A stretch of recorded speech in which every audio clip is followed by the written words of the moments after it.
మంత్రి కొండా సురేఖ చేసిన సంచలన వ్యాఖ్యలు ఇప్పుడు హాట్ టాపిక్గా మారినాయి. కొండా సురేఖ సంచలన వ్యాఖ్యలు చేసిరు. అవేంటంటే డబ్బులు తీసుకోకుండా మంత్రులు ఏ పని చేయరు అంటూ ఆమె చేసిన బహిరంగ వ్యాఖ్యలు ఇప్పుడు వివాదంగా మారాయి. వరంగల్ కృష్ణ కాలనీ ప్రభుత్వ బాలికల జూనియర్ కళాశాల ఆవరణలో 5 కోట్ల సిఎస్ఆర్ నిధులతో అరబిందో ఫార్మా ఫౌండేషన్ నిర్మించిన నూతన భవనం శంకుస్థాపన కార్యక్రమంలో ఆమె మాట్లాడారు. నిజంగా ఒక విధంగా ఆమె నిజమే మాట్లాడిందని కూడా అనుకోవచ్చు. ఎందుకంటే డబ్బులు తీసుకోకుండా మంత్రులు ఏ పని చేరుంటూ ఆమె బహిరంగంగా చేసిన వ్యాఖ్యలు ఇప్పుడు అందరినూ ఒక అలజడిని కలిగించాయి.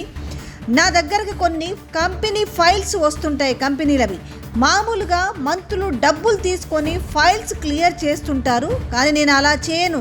సమాజ సేవే చేయమంటాను. నాకు నయా పైసా ఇవ్వాల్సిన అవసరం లేదని చెప్పా. స్కూల్ డెవలప్మెంట్ చేయమని కోరాని ఆమె చెప్పడం జరిగింది.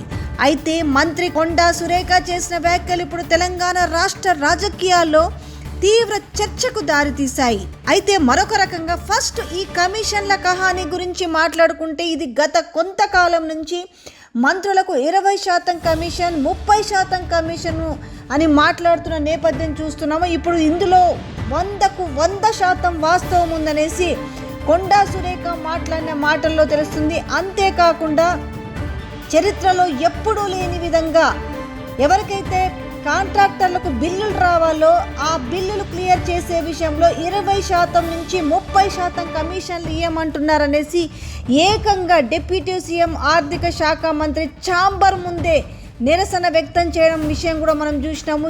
ఏకంగా అది ప్రజాభవన్లో జరిగింది. సో అదొక సంచలన విషయం. అయితే ఇప్పుడు ఏకంగా మంత్రి కొండా సురేఖ మాట్లాడిన మాటలు కూడా ఇప్పుడు సంచలనం రేపుతున్నాయి. డబ్బులు తీసుకోకుండా మంత్రులు ఏ పని చెయ్యరు అంటూ ఆమె చేసిన బహిరంగ వ్యాఖ్యలు వివాదంగా మారాయి. వరంగల్లోని కృష్ణా కాలనీ ప్రభుత్వ బాలికల జూనియర్ కళాశాల ఆవరణలో 5 కోట్ల సిఎస్ఆర్ నిధులతో అరబిందో ఫార్మా ఫౌండేషన్ నిర్మించిన నూతన భవన శంకుస్థాపన కార్యక్రమంలో ఆమె ఈ వివాదాస్పద వ్యాఖ్యలు చేసిరు. సో ఆమె జెన్యూన్గానే ఈ మాట చెప్పింది అనుకోలే. కాకపోతే ఇప్పుడు ఆ మాటల్ని వెనక్కి తీసుకునే ప్రయత్నం చేస్తారు, దాన్ని వక్రీకరిస్తూ అని మాట్లాడుతున్నారు. ఒక్కసారి తను మాట్లాడిన మాటలు చూద్దాము. నా దగ్గరకు కొన్ని కంపెనీల ఫైల్స్ వస్తుంటాయి. మామూలుగా మంత్రులు డబ్బులు తీసుకొని ఫైల్స్ క్లియర్ చేస్తుంటారు, నేను అలా చేయను. సమాజ సేవే చేయమంటాను. నాకు నయా పైసా ఇవ్వాల్సిన అవసరం లేదని చెప్పా. స్కూల్ డెవలప్మెంట్ చేయమని కోరాని వ్యాఖ్యానించారు. అయితే మంత్రి కొండా సురేఖ చేసిన వ్యాఖ్యలు ఇప్పుడు తెలంగాణ రాష్ట్ర రాజకీయాల్లో తీవ్ర చర్చకు దారితీశాయి. అయితే నేను చేసిన వ్యాఖ్యల్ని వక్రీకరిస్తున్నారు అంటూ ఆమె దాన్ని సరిదిద్దుకునే ప్రయత్నం చేశారు. తాను చేసిన వ్యాఖ్యలపై వివాదం కావడంతో మంత్రి కొండా సురేఖ స్పందించారు. నేను చేసిన వ్యాఖ్యలకు కట్టుబడి ఉన్నాను. నేను వరంగల్లో చేసిన వ్యాఖ్యలు అక్షర సత్యం. ప్రతి ఫైలుకు డబ్బు తీసుకున్నారో లేదో గత ప్రభుత్వంలోని మంత్రులకు తెలుసు. నా వ్యాఖ్యలను కొందరు వక్రీకరిస్తున్నారు అని ఆమె మాట తిప్పడం జరిగింది. యూటర్న్ అని చెప్పాలి. నేను మాట్లాడిన దాంట్లో ముందు వెనక కట్ చేసి చిన్న క్లిప్లను కావాలని ట్రోల్ చేస్తున్నారు. మా కేబినెట్ మంత్రుల మధ్య గొడవలు పెట్టాలని కొందరు చూస్తున్నారు. పని చేస్తున్న మంత్రులపై తప్పుడు ప్రచారం చేస్తే ఊరుకోము. గవర్నమెంట్ స్కూల్లో చదువుకొని ఒక్కో మెట్టెక్కి మంత్రినయ్యాను. నాపై తప్పుడు ప్రచారాలు చేస్తే ఏ ఒక్కరిని వదిలిపెట్టాను.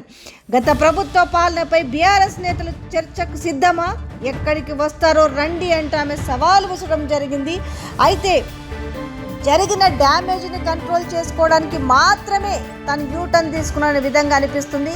తెలంగాణ ప్రజలు ఎవరు విన్నా కూడా ఆ వాయిస్ని, ఆమె మాట్లాడిన మాటలు ఎవరు విన్నా కూడా ఆమె బాజాబ్తా మంత్రుల కమిషన్ల గురించి మాట్లాడింది. కమిషన్లు లేకుండా ఏ మంత్రులు పనిచేయరని చెప్పింది.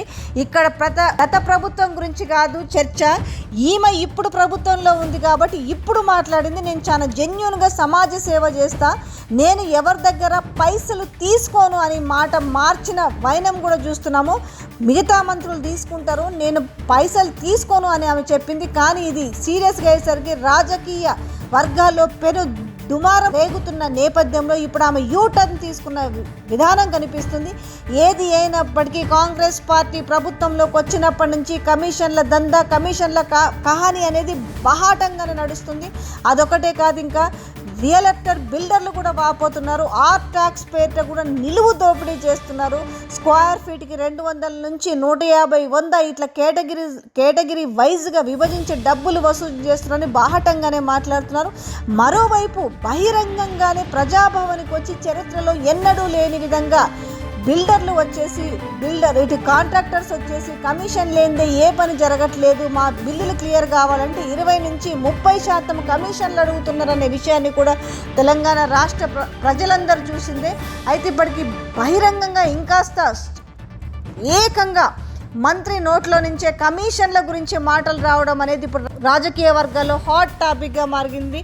చూద్దాం తెలంగాణ ప్రజల ఎలా అర్థం చేసుకుంటారు, దీన్ని ఎలా రిసీవ్ చేసుకుంటారు, ఇప్పుడు మాట మార్చిన విధానాన్ని ఏ విధంగా చూస్తారనేది కొంత వేచి చూస్తే ఈ కమిషన్ల కహాని మొత్తము ఒక్కొక్కటిగా బయటపడే అవకాశం లేకపోలేదు.